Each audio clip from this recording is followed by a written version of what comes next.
Доброе утро, дорогие телезрители! В эфире главного национального канала передача «Новый день». И с вами сегодня Максим Гоголев. 18 августа 1945 года – дата основания Всероссийской общественной организации «Русское географическое общество». Главная задача Русского географического общества – сбор и распространение достоверных географических сведений. Экспедиции географического общества сыграли большую роль в освоении Сибири, Дальнего Востока, Средней и Центральной Азии, Мирового океана, в развитии мореплавания, открытии и изучении новых земель, в становлении метеорологии и климатологии. С 1956 года Русское географическое общество состоит в Международном географическом союзе. Что ж, также мы напоминаем, что сегодня вы в прямом эфире можете поздравить своих родных, близких, друзей с какой-нибудь знаменательной датой по номеру WhatsApp 8 914 279 22 62. Звоните пишите на этот номер свои поздравления, и мы обязательно их зачитаем в прямом эфире. Далее мы хотели бы рассказать вам, какая погода ждет нас на сегодня. По данным Якутского управления по гидрометеорологии и мониторингу окружающей среды, центральные Улусы в 6 часов утра плюс 6, плюс 10, днем плюс 16, плюс 18. Заречье плюс 8, плюс 10, днем плюс 10, плюс 15. Южные Улусы плюс 5, плюс 7, днем плюс 12, плюс 13.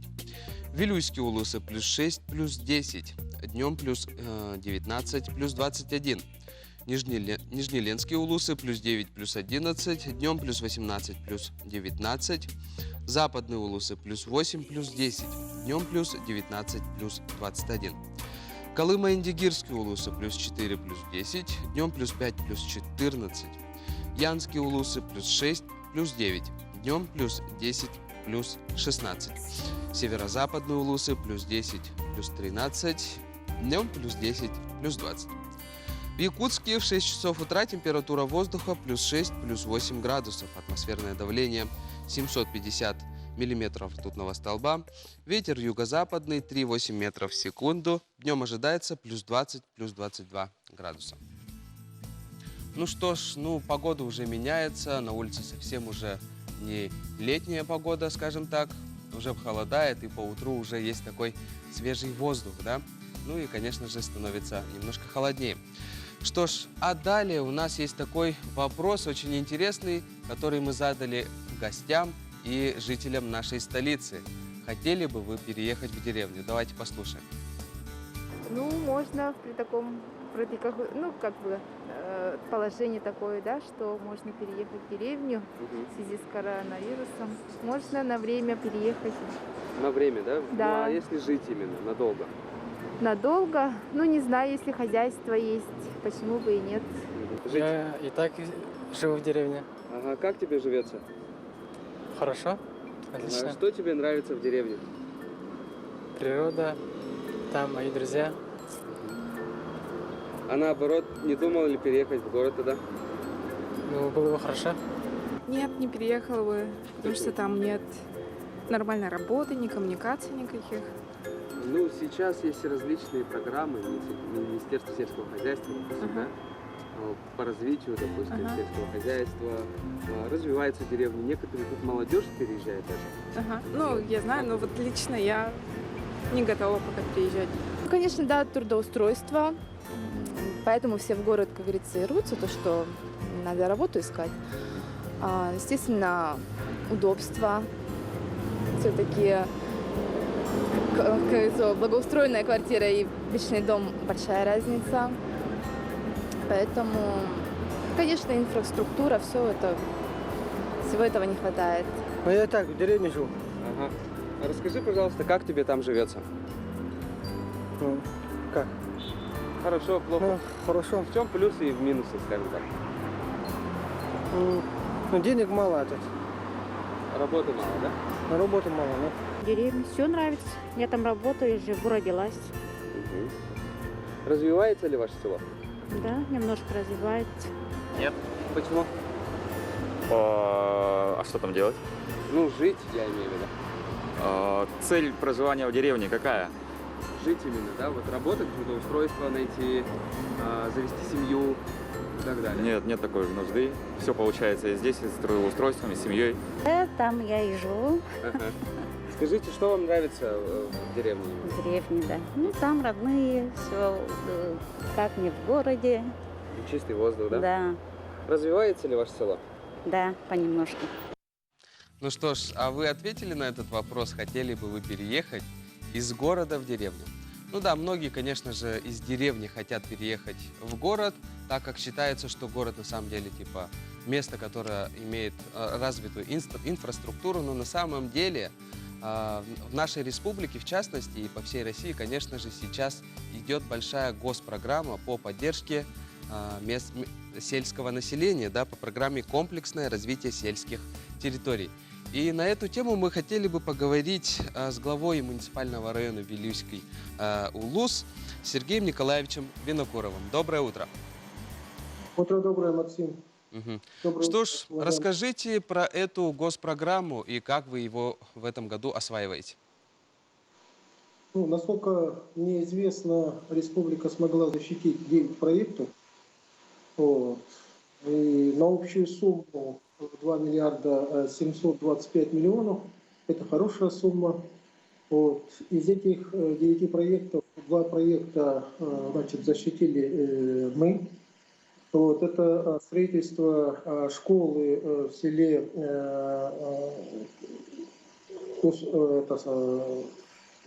Осон и строительство детского сада в селе Кубейнде. Вот. Общая стоимость этих 2 объектов порядка около 500 миллионов рублей. Вот. И на сегодня значит, работа вот на этих 2 объектах идет полным ходом. Полным ходом. Вот. И мы очень надеемся, что к концу 2021 года эти объекты будут полностью завершены. Ну, это просто замечательная новость, да? Скажите, как отбирался проект? Наверное, были несколько проектов, из которых вы выбрали именно это. Ну, вообще мы считаем, что эта программа очень своевременная и очень хорошая для развития сельской местности. Вот. И, конечно же, сегодня, к сожалению, за последние десятилетия многие объекты, значит, так скажем, социального направления, социального характера, скажем, ну, пришли, так скажем, не совсем годность. Вот. И многие объекты сегодня требуют скорейшего вмешательства в виде строительства новых объектов. И здесь главы поселений практически, ну, своего рода, как бы у них начинается, ну, я не знаю, как можно это сказать, соревнования между собой, кто быстрее подготовить вот эти документы и так далее, и так далее. Вот, и сможет, значит, войти вот в эту программу. И так получилось, что из нескольких, так скажем, участников вот наших поселений 2 вошли вот в эту программу.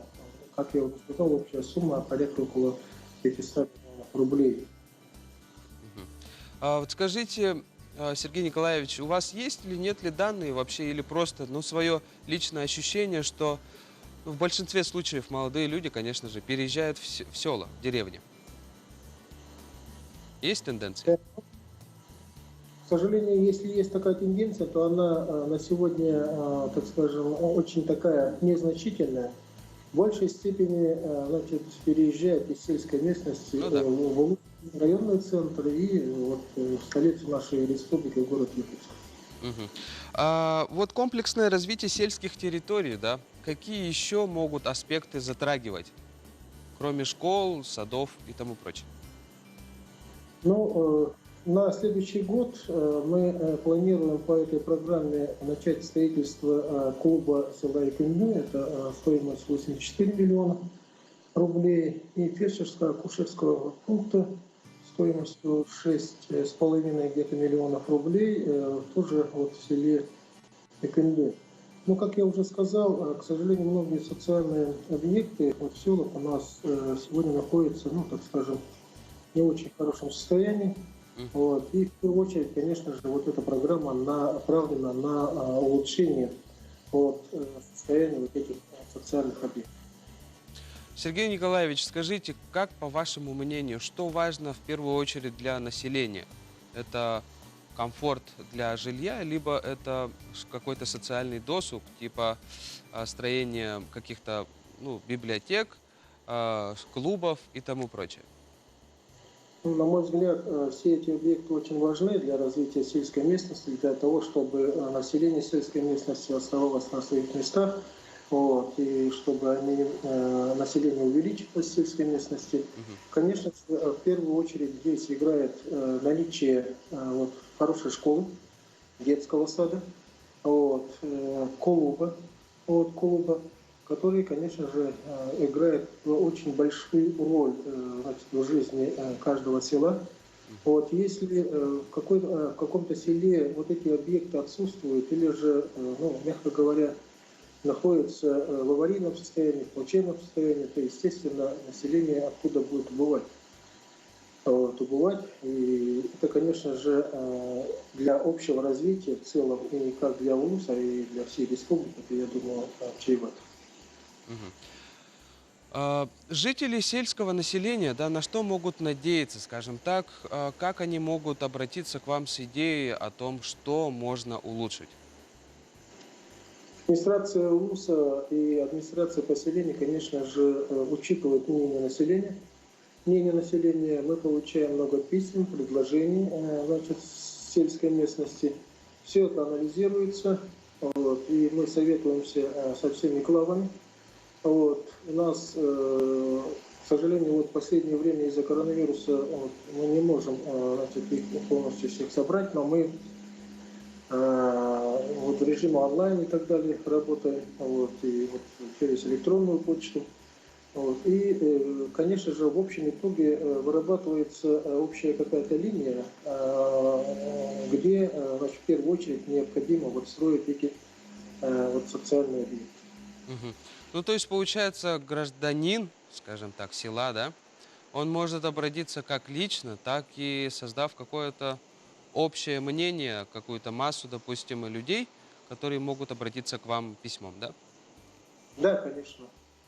С населением, надо советоваться, с населением надо работать, учитывать их мнение, анализировать все это, и выработать какую-то, как я уже сказал, общую позицию, общую линию. Так, Сергей Николаевич, большое спасибо вам за комментарии. Я думаю, что это очень благое дело на самом деле, и сельское население будет также жить комфортно, как и в городе, скажем так. Вам большое спасибо. Всего доброго. Сергей Николаевич, спасибо. Так, что ж, идем далее. У человека на генном уровне заложена тяга к прекрасному. В суете ежедневных будней нужно находить время так, как и для себя, так и для души. Мы предлагаем посмотреть экспозицию, посвященную 75-летию Великой Победы. «Победа. Новый эпос». Выставка, где в единую картину переплетаются сюжеты из истории Великой Отечественной войны и народные мотивы. Миг, когда зарождается наследие, новое знание. Помимо живописи, графики и скульптуры, народное искусство, которое придает всей экспозиции такой национальный колорит. И тему воина национального, тему богатырского духа народа как раз можно проследить в народном искусстве. Это, конечно, конное традиционное убранство, это оружие, тот же якутский нож. Мотивы народного эпоса Аланхо нашли прямой отклик в экспозиции. Убранство якутского буатура, защитника и героя стало центром всей выставки. Мотив героя, защитника Отечества, который обладает особыми чертами, которые присущи богатырю Аланхо. И такие параллели актуализируют наследие. Во-первых, сама тема войны, она становится более такой открывает новые перспективы, да? И тема Аланхо, она просматривается как сквозная тема. Противостояние добра и зла – вечная тема в искусстве. Весь мир, да и вся наша жизнь выстроена вокруг этих баталий. Ну что ж, обязательно посетите эту экспозицию. Я думаю, что, конечно же, сейчас каждому стоит не забывать о той великой победе, которую принесли нам наши предки. Что ж, и у нас есть одно поздравление. Дарину Ильинову поздравляем с прошедшим днем рождения. Желаем счастья, здоровья, любви, твои родные и близкие. Что ж, мы присоединяемся к этому поздравлению. И у нас сейчас будет подключение с нашим гостем по теме нашей за границей. И у нас на подключении из Польши Ульяна Жиркова, фрилансер. Доброе утро. Доброе утро. Ульяна, расскажи, как у тебя настроение? Очень хорошее, спасибо за вопрос. Скажи, сколько сейчас времени в Польше? Полночь, сейчас полночь. Ну, значит, пора спать, грубо говоря, да? Ну, да. Расскажи, как ты попала в Польшу, ну, с самого начала, как все начиналось? Я в 2018 году приехала как студент. Я вот недавно, месяц назад, закончила университет, выпустилась, и сейчас прохожу онлайн-обучение по разработке веб-сайтов от Microsoft компании. Как здорово. Давно ли ты занимаешься этой деятельностью? И ну, это, скажем так, для обывателя, для таких людей, как я, допустим, это, наверное, какая-то IT-сфера, да? Да, обобщенно, да. если Ну, я сказать. была вот месяц назад. Да, вот месяц назад я была до этого студентом, и не было, как бы не хватало времени. Но во время коронавируса у меня очень было много времени, и как бы решила заняться IT-сферой. Расскажи, вот в каком году ты поступила в Польшу? Это, получается, сперва студентом было, да? Да, в 2018 году я приехала как по обменной программе на 1 семестр, и потом поступила на магистратуру уже 2-й раз. И как тебе Польша, как тебе польский язык? Но мне нравится, да, тут совсем, похожий язык с русским, поэтому можно учить язык, я свободно разговариваю на нем. Уже свободно разговариваешь? Это здорово. Да, да. А из Якутии много вас в Польше? Из Якутии, можно так сказать, много. В целом в Европе нас очень много, но в Польше мы держим связь, общаемся, очень много живут в Варшаве, и в Кракове нас тоже. В Польше где именно ты живешь? Я в городе Краков. Краков, да? Расскажи плюсы и минусы Польши. Даже не знаю, с чего начать и вообще, что сказать на минусы и плюсы. Но цены похожи с Якутией, не такие уж дорогие продукты, и проживание тут... получается, я как студент получала стипендию, и с этой стипендией я жила. Ну, то есть полностью расходы твои покрывала, твои эти, да? Одна стипендия, да. Стипендия получается. И сколько ты, если не секрет, ты получаешь? И мы хотим немножко понять, да, сколько вообще требуется денег для того, чтобы проживать в Польше. Я получала стипендию на месяц почти как 30 000 рублей в рублях. И еще я подрабатывала. Кем? Чем? И как? Официантом, где-то там. Как относятся поляки именно вот к пришлым из России? Допустим, в частности, из Якутии, допустим, если есть не только ты. Очень рада ко всем якутам, потому что у нас тесные связи с Польшей, Якутией, и очень много знают о Якутии, о нашем холоде, и очень много путешественников, кстати, приезжают из Польши в Якутию именно. Как тебе нравится именно архитектура Польши? Расскажи поподробнее. Вообще, что нужно знать о Польше, чтобы туда поехать? Это сначала историю надо знать. Краков — это очень исторический город. Она была столицей Польши когда-то.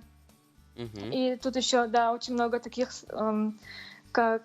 были близко расположены концлагеря и фабрика Шиндлера, вот такие связанные истории с Второй мировой войной, Отечественной войны. А как они сейчас используются? Это музей, либо что-то, что для людей что-нибудь сделали, применили? Да, да, все это как музей работает. Мгм. Что еще нужно знать о Польше, о менталитете поляков, допустим? Какие у них особенности? Они похожи, ну, они как бы славяне тоже, как русские. У нас очень похожая культура и еда. Мгм. Ну, безопасно ли жить в Польше, допустим, в Кракове? Никаких эксцессов не бывает там, потому что мы знаем, что в Европе же любят митинговать. Нет, тут безопасно жить. Мгм. Ну, хорошо. Из минусов, что бы ты отметила? Ну, очень далеко я нахожусь от дома. То есть далеко от Якутии? Да, просто так. Ага, Мгм. 10 тысяч километров от дома. Ну да. Можно так отметить, да. Ну, то есть это один единственный минус, который бы ты отметила, проживая в Польше. Ну, можно так сказать. Ага. Расскажи немножко о себе. Какую школу ты закончила, где жила? Я из Татинского улуса, из села Устат. Мгм. Я училась в УФУ, окончила Институт естественных наук, кафедру географии, Мгм. и потом я поступила на охрану окружающей среды в Польше, магистратура. Именно в Польше. Что ж, Да. и еще, ну, средняя корзина, получается, сколько составляет продукт? Но я в месяц где-то на 15 тысяч, 15-20 тысяч покупаю, ну, Именно расходую. продуктов, да? И плюс развлечения. Какие же развлечения есть в Польше? Ну, в рестораны, либо в кафе ходить с друзьями, посидеть. Мгм. Ну, я считаю все это вместе, как с корзиной. Ага. Что у тебя за окном, если не секрет? Я у себя, у друзей нахожусь. У друзей, Я сама да? живу в общежитии, просто пришла к друзьям в гости. Ага. Ну, то есть поляки очень дружелюбные люди, да? Какие документы нужны, чтобы комфортно проживать в Польше? Это Шенген, по-моему, да? Да, шенгенская виза, но так как я нахожусь тут больше 90 дней и получаю национальную визу. Мгм. Что ж, скучаешь по Якутии? Расскажи. Скучаю по дому, по родителям, по семье и по якутской кухне. Когда ты была в последний раз? Была прошлым летом. Прошлым летом, да? Ну что ж, у тебя есть прекрасная возможность в прямом эфире передать привет своим родственникам и что-нибудь пожелать. Мама, папа, привет, Витя, Коля, всем привет, бабушке, дедушке и всем моим родственникам и знакомым. Мгм. По-польски можно сказать. Dzień dobry wszystkim. Pozdrawiam из Польски и тęsknię по вам, по wszystkim. Мгм. Ну, я считаю, да, ну, Ульяна улыбается, с Ульяной, значит, все в порядке, и с ней все хорошо. Ульяна, большое спасибо. Родственники тебя Спасибо, да. увидели, и я думаю, что они успокоились, потому что ты действительно находишься очень далеко, и они, конечно же, беспокоятся. Что ж, русский блок уже заканчивается. Я передаю слово якутскому блоку. Это наши замечательные коллеги Айталина и Петр. У них, как всегда, конечно же, очень интересно. Они, скорее всего, проведут сегодня какой-нибудь конкурс. Обязательно примите участие в этом. Я думаю, что у всех есть шансы равные победить в этом конкурсе. Что ж, с вами был Русский блок, Максим Гоголев. Всего доброго.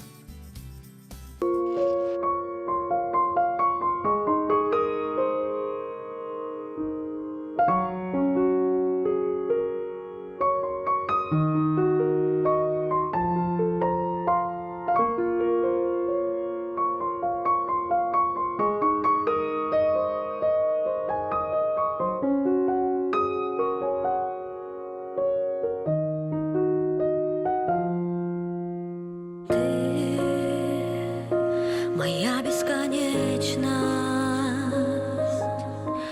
в мыслях своих о тебе плачу и таю. В этом дожде я терять тебя устала. Мне тебя всегда не хватало. Ты моя бесконечность,